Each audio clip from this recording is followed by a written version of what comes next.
Kita lanjut ke bagian yang kedua, yaitu pertumbuhan dan perkembangan pasca embrionik. Ya, pasca itu dapat didefinisikan sebagai setelah, dan embrionik itu artinya adalah fase perkembangan embrio ya. Jadi pertumbuhan dan perkembangan pasca embrionik itu adalah fase perkembangan setelah tahap embrio. Ada dua hal yang terjadi pada perkembangan pasca embrionik. Yang pertama adalah penyempurnaan alat-alat reproduksi, ya. Yang kedua adalah peningkatan ukuran dari bagian-bagian tubuh makhluk hidup, ya. Saya ulangi, yang pertama terjadi pada perkembangan pasca embrionik adalah penyempurnaan alat-alat reproduksi. Sedangkan yang kedua adalah peningkatan ukuran bagian tubuh. Ya, pada hewan-hewan tertentu seperti serangga dan katak, perkembangan pasca embrioniknya itu ditandai dengan munculnya tahap larva. Ya, munculnya tahap larva. Jadi, tahap larva ini menandai perkembangan pasca embrioniknya hewan-hewan seperti serangga dan katak ini. Ya, perkembangan pasca embrionik yang ditandai dengan tahap larva ini dinamakan dengan metamorfosis. Metamorfosis itu sendiri artinya adalah perubahan. Jadi berubah. Semakin berubah, maka dia semakin metamorfosisnya sempurna, ya. Nah, ini akhirnya saya bagi menjadi dua. Metamorfosis sempurna dan tidak sempurna. Ya, kalau sempurna itu artinya dia benar-benar mengalami perubahan gitu ya, yang nyata. Jadi yang tidak sempurna itu berubahnya tidak terlalu kentara atau tidak terlalu kelihatan. Contoh metamorfosis yang sempurna itu ada pada hewan kupu-kupu, ya.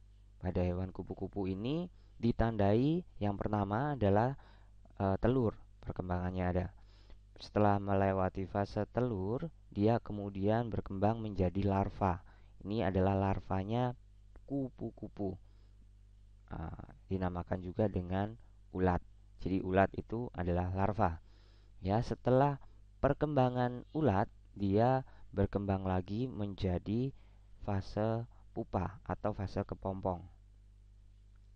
Setelah melewati fase kepompong, maka dia akan uh, berkembang lagi menjadi lebih dewasa seperti ini fasenya. Fase kepompongnya siap untuk menjadi kupu-kupu, ya.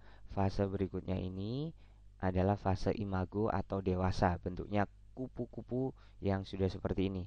Nah, pertanyaan saya, antara fase larva dengan fase dewasa atau imago ini mirip atau tidak? Jawabannya adalah tidak mirip. Jadi metamorfosisnya itu sempurna, perubahannya sempurna, karena dari fase larva itu sama sekali tidak mirip dengan fase dewasanya, ya. Untuk kupu-kupu ini pada saat perkembangan itu bisa kita lihat dia mengalami pergantian kulit atau disebut juga dengan molting. Ya, pada saat pergantian kulit dia membentuk sel kulit baru dan membentuk alat-alat tubuh baru yang diperlukan saat dia dewasa seperti ini.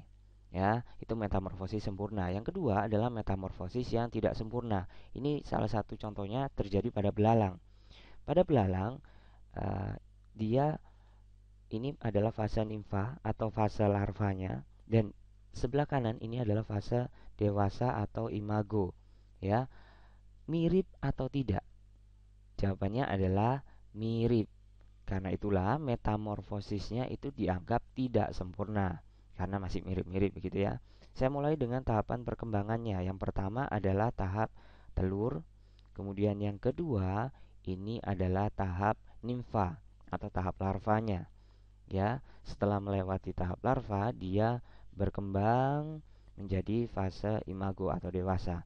Kalau bisa dilihat perbedaannya hanya pada sayap, ya, sayap dan kematangan organ-organ reproduksi pada belalang. Nah, itulah perbedaan antara metamorfosis sempurna dan tidak sempurna.